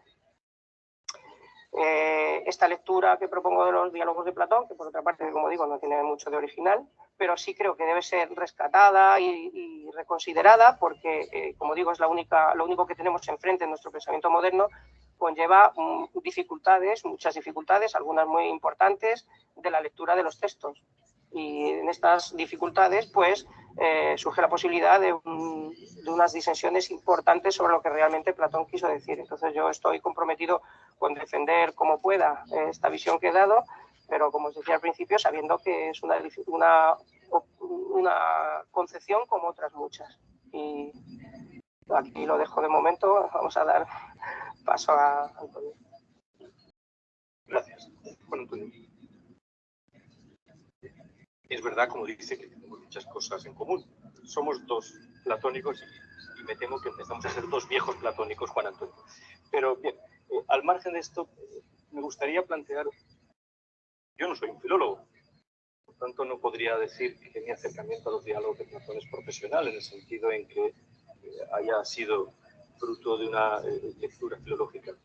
Pero sospecho que la filología no es una ciencia auxiliar hasta los últimos términos de nuestra investigación. Es una ciencia auxiliar, pero no llega hasta el final a la hora de comprender la filosofía.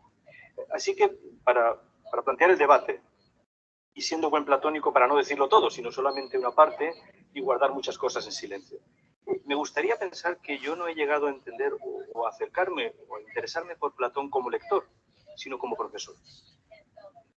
Es al convertirme en profesor de filosofía durante muchos años como me he dado cuenta de la importancia de los diálogos de Platón.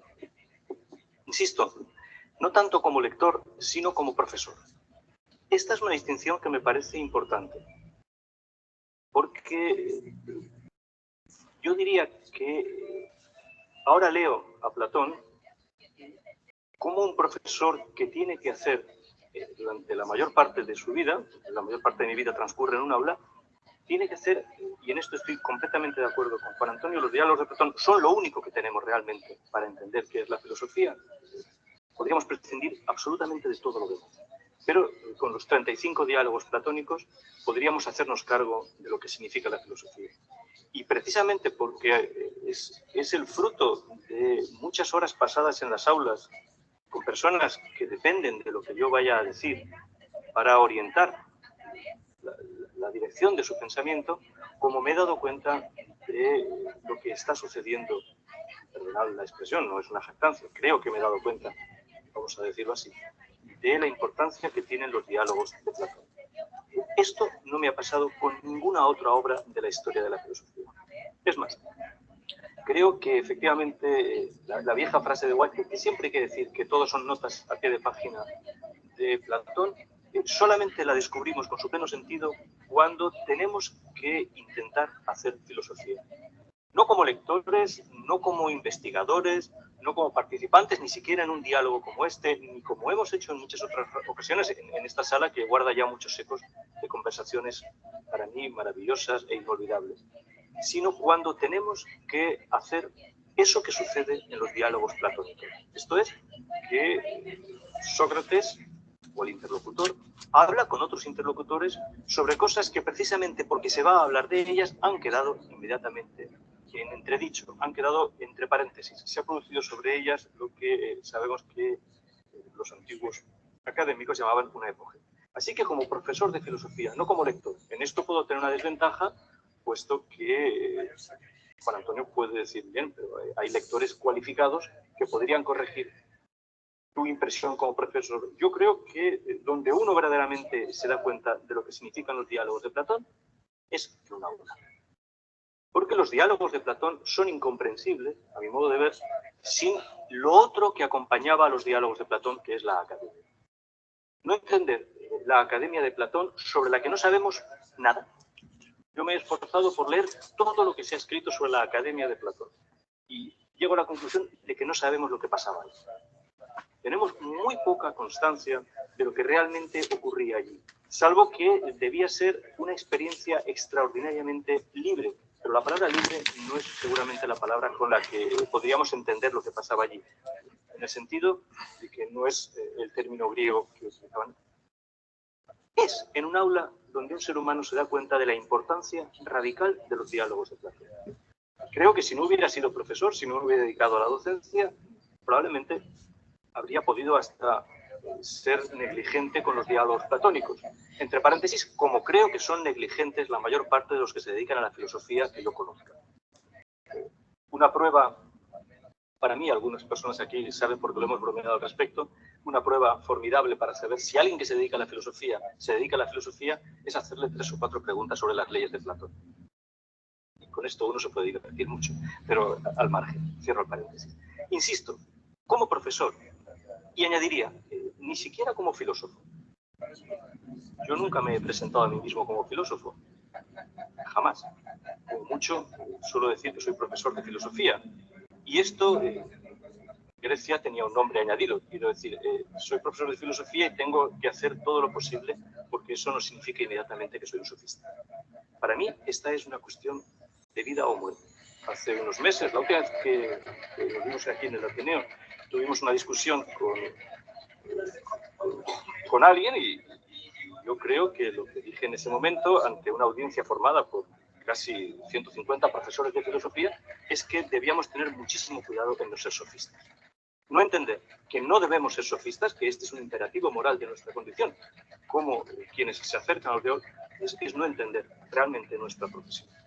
Así que buena parte de lo que vamos a discutir aquí, en mi opinión, o en mi caso, se basa en el hecho de que yo soy profesor de filosofía. Y mi acercamiento a los diálogos de Platón, insisto, que naturalmente pasa por la lectura, no es la lectura de un lector cualificado, no es la lectura de un lector ocasional, no es la lectura de un filólogo, sino la lectura que hace un profesor de filosofía, que además será testigo de algo, de que al volver como profesor de filosofía a los diálogos de Platón, me he encontrado con la pauta y la norma con la que yo verdaderamente puedo juzgarme a mí mismo como profesor de filosofía.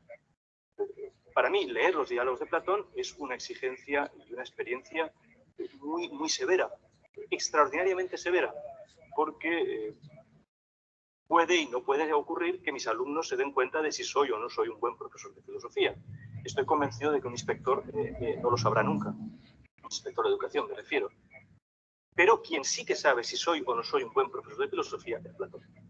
Por tanto, cuando yo vuelvo a un diálogo platónico, cosa que hago diariamente, con lo que me ha ocurrido esa mañana en el aula, con lo que me encuentro es que soy juzgado con una severidad profunda.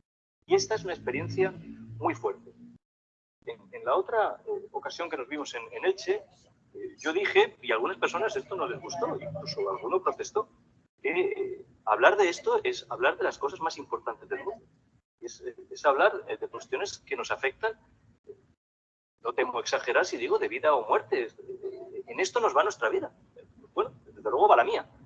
Así que, permitidme que insista, cuando yo vuelvo a un diálogo de Platón, la experiencia que tengo es, voy a decirlo con la frase de un platónico extraordinario, Emerson, yo no leo los diálogos de Platón. Cuando me pongo a leer un diálogo de Platón, la experiencia que tengo es que Platón empieza a leerme a mí.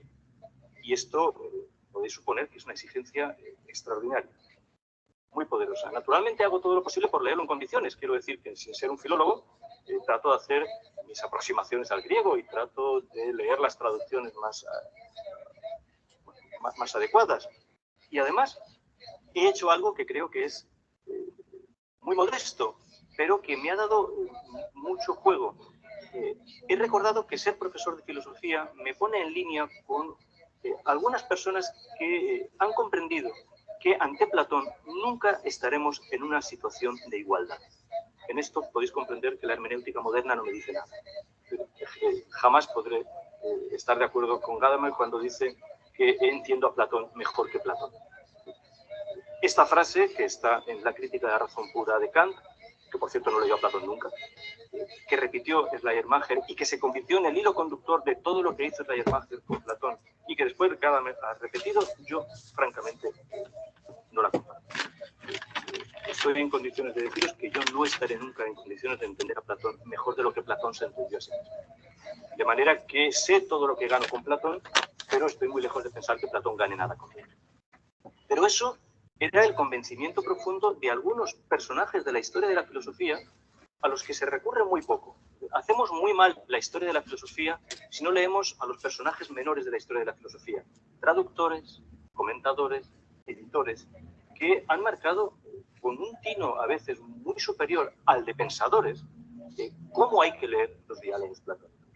En ese sentido, bien, haber propiciado la traducción de los comentarios platónicos de Jacob Klein, o haber traducido la música de la República de Vabrán, o algunos pasajes de Leo Strauss sobre Platón, o estar ahora metido de lleno en el último gran comentarista, a mi modo de ver, de Platón, que es William Altman, que son personas muy modestas en el sentido de que están tratando de ver cómo hay que leer realmente los diálogos platónicos, creo que me ha dejado en una situación muy favorable para saber si cuando yo estoy en el aula haciendo exactamente lo mismo que empezó a ser la filosofía hace 2400 años, lo estoy haciendo bien. Para mí, la importancia de leer los diálogos platónicos tiene que ver con el hecho de si después voy a ser o no voy a ser un buen profesor de filosofía. Todo lo demás me trae sin cuidado, quiero decir, no aspiro a ser un scholar platónico, no aspiro a tener una autoridad sobre los diálogos platónicos. Para mí tiene que ver con la respuesta real a la pregunta que Juan Antonio ha recordado y que yo matizaría, no tanto cuál es la vida buena, sino, al menos como se lee en el final del libro Primero de la República, cómo es necesario vivir. Este geren, si no me corriges, creo que era la palabra griega, este necesario, que naturalmente para mí está fuertemente ligado a la experiencia de Thoreau Walden, cómo es necesario vivir, para mí se traduce en cómo es necesario vivir en el aula, en la que, insisto, vosotros pasaréis mucho tiempo en otros sitios. Yo paso la mayor parte de mi vida en un aula. Y por tanto, cuando yo me pregunto cómo he de vivir, una connotación muy fuerte de esa pregunta es cómo tengo que vivir en el aula, donde vivo. Y donde vivo en compañía de otros seres humanos que están, entendedme bien, por debajo de una situación que para mí no es la situación de altura. Eso es lo que me ha llevado a pensar Juan Antonio, que lo más importante de los diálogos platónicos no es la doctrina que encierra, sobre la cual yo ni entro ni salgo. Francamente, no me ha preocupado nunca saber cuáles son las enseñanzas de Platón. Quiero decir, cuáles son las enseñanzas en el sentido de que pudiéramos decir, las conclusiones a las que llego después de leer este diálogo, son estas. Este es el cuerpo de doctrina platónico. Francamente, no me ha interesado nunca. Es más, descreo de que eso sea importante. Ahora bien, lo que me parece más importante es cómo se llega a esas doctrinas o enseñanzas. Lo que me hace especialmente atento a los diálogos de Platón es qué es lo que hace falta para que al final otras personas, a las que respeto, pero cuyos planteamientos no siempre comparto, lleguen a decir que hay un cuerpo de enseñanzas platónicas. Lo que me interesa es el diálogo vivo. Los momentos de dificultad, los momentos de aporía, los momentos de refutación, de elenco, los momentos de incapacidad para llevar adelante una discusión. Es más, lo que más me inquieta siempre de los diálogos platónicos es el momento en que no acaban. Hay muchos diálogos platónicos que no acaban, que no tienen un final, que no podríamos decir, este diálogo dice esto, porque nos encontramos con que, por ejemplo, el Filebo no tiene un final realmente. Tampoco me parece que lo tenga el más importante de los diálogos platónicos, que es la República. Esto en cuanto a cómo llego ahí. Al mismo tiempo, este planteamiento me ha dado una virtualidad, que creo que en las muchísimas horas que ya hemos pasado también aquí, esto también es un aula. Con el término de Emily Dickinson, una de las aulas del espíritu, esto también es un aula, aquí ya hemos hablado muchísimas horas. Me ha llevado a lo siguiente, a no utilizar jamás la jerga de los filósofos. Quiero decir, por ejemplo, yo no hablaría de escepticismo. Y cuando lo hago me arrepiento inmediatamente, porque no es una palabra que esté en Platón. Pero en Platón me encuentro nada menos que el origen de la palabra skepsis. Esto es, prácticamente las primeras menciones de la palabra skepsis en griego se encuentran en los diálogos platónicos, o cétesis. ¿Es Platón un escéptico? Bueno, no, Platón no es un escéptico, pero Platón utiliza un procedimiento que se dice en griego skepsis, que podemos traducir por examen, que tiene que ver con mirar de alguna manera la realidad, que tiene que ver con buscar, que tiene que ver con indagar. Eso es lo que creo oportuno, de tal manera que saltamos al origen mismo de las palabras y hablamos como si no hubiera habido una tradición de historia de la filosofía. Ortega siempre dice que la filosofía es completamente intradicional. Yo creo que hacemos buena filosofía no cuando llegamos al aula y nos ponemos a explicarles a los alumnos nada, sino cuando tratamos de reproducir en un aula la situación platónica de preguntarnos cómo es necesario vivir. Y no dar por supuesto que yo tengo una respuesta o que la tiene el diálogo platónico. Lo que el diálogo platónico creo que me enseña, en esa vertiente multifacética que tú has dicho muy bien, los diálogos platónicos son muchos diálogos, hay 35 diálogos platónicos, nos enseña a plantear muchas preguntas posibles sobre cómo es preciso vivir. Por eso, por ejemplo, Juan Antonio, no tiene para mí gran importancia si hay diálogos socráticos, si hay diálogos medios o diálogos de madurez. Es más, las dos ordenaciones últimas de los diálogos platónicos, los dos órdenes de lectura de los diálogos platónicos más recientes que tenemos, el de Catherine Zucker y el de William Altman, insisten más bien en la posibilidad, Catherine Zucker dice, de que realmente lo que haya que hacer es una reconstrucción de la vida socrática. Por tanto, ¿cuál sería el primer diálogo platónico? Las leyes, porque es el diálogo presocrático. ¿Y cuál es el último diálogo platónico? Obviamente, el Fedón, donde está la muerte de Sócrates, con esa coletilla del Menéxeno, que es una broma completa a los diálogos de Platón y una burla a Atenas. Ahora volveré sobre Atenas y nuestra pertenencia a la ciudad.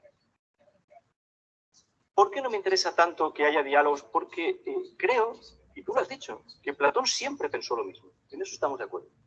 Platón parece haber tenido el don de haber tenido las intuiciones fundamentales, y creo, desde el principio y hasta el final. Y creo que esto es así porque hasta podríamos bromear con el hecho de que Platón no fuera más que un heterónimo de Sócrates.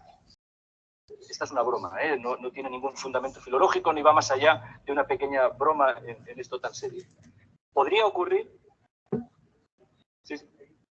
Podría ocurrir que simplemente Platón fuera el nombre de pluma de Sócrates. Y esto sería una manera de ver las cosas como diciendo, entre ambos, si es que incluso no son más que dos epifenómenos del espíritu, entre ambos tenían las cosas claras y lo que hicieron fue darnos 35 versiones de la totalidad, que podría ocurrir. De esta manera, no entiendo que el Laques esté por debajo de las complejidades del sofista. Lo que ocurre es que a veces la vida es más compleja y entonces lo que necesito reproducir en el aula es el sofista, y a veces la vida no es tan compleja, incluso podemos permitirnos el lujo de ser un poco más sencillos, y entonces lo que requiere el aula es una discusión más sencilla, quizás la del Laques o no. En última instancia, el lema que desde hace años ya vengo adoptando para entender los diálogos platónicos en el aula, que es donde me interesa, porque al final un profesor es profesor dentro y fuera del aula y hace de su vida un aula, ¿no? Es la frase maravillosa de Sócrates en el Menón: no enseño nada, pregunto todo. Eroton pan. Lo pregunto todo. No enseño nada, pero pregunto todo. En el original griego es: no le enseño nada al esclavo, se lo pregunto todo. Yo quito la dirección clara, no enseño nada a nadie, pregunto todo a todos. De esta manera creo que podemos encontrarnos con una cosa que me preocupa muchísimo, que da origen, por ejemplo, al seminario de Filópolis, que llevamos 4 años haciendo, o a muchas discusiones aquí.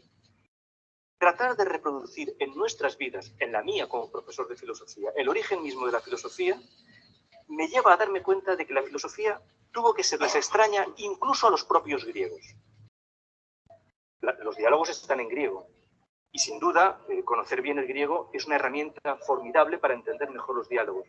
Pero es que yo creo que los griegos no supieron lo que era la filosofía. Para los griegos la filosofía fue algo completamente extraño, ajeno.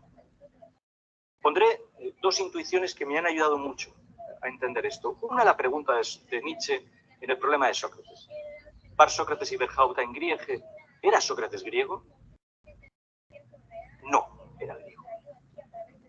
Sócrates es un filósofo y como filósofo no puede pertenecer a ninguna sociedad, ciudad, civilización, cultura.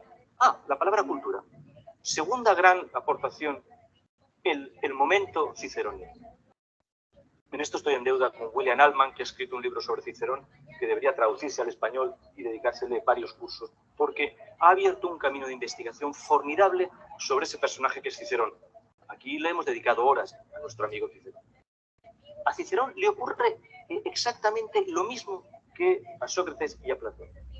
Cicerón se da cuenta de que eso que él se encuentra en sus estudios en Grecia, se encuentra con una cosa que se llama filosofía y se da cuenta de que no puede traducirla al latín. La palabra filosofía no se ha traducido nunca, no la tradujeron ni los árabes, que hablan de falsafá, no la traducen, porque se dan cuenta de que eso es, el historiador de la filosofía Remy Brague dice que la filosofía es una indigestión, es una cosa que nos hemos tragado, pero que no podemos digerir y que está permanentemente causándonos dispepsia. Muy bien. A Cicerón le ocurre lo mismo, pero es que Cicerón se inventa la palabra cultura para decir en latín lo que los griegos, me corrijo, lo que Sócrates y Platón habían llamado filosofía. La palabra cultura que hoy utilizamos de la peor manera. Bien, dejamos de compartir el video. Me voy a la plataforma Teams. El link lo voy a poner aquí en mostrar como conversación. Chat de la reunión, voy a poner el link. Voy a poner aquí el link del video. Ya se los mandé. Son la 1 de la tarde con 1 minuto. Abro la cámara. Antes de despedirnos, comentarios o dudas. En lo que enciende la cámara de mi lab. Ya estamos aquí. Si no hay dudas o comentarios, entonces a partir de este fin de semana voy a ver los trabajos que me mandaron a mi correo electrónico para bajarlos y les voy a dar respuesta de acuse de recibido. De mi parte es todo, que tengan una excelente tarde y vamos a seguir trabajando con Platón la siguiente semana. Buena tarde, hasta luego. Hasta luego, profe. Hasta luego.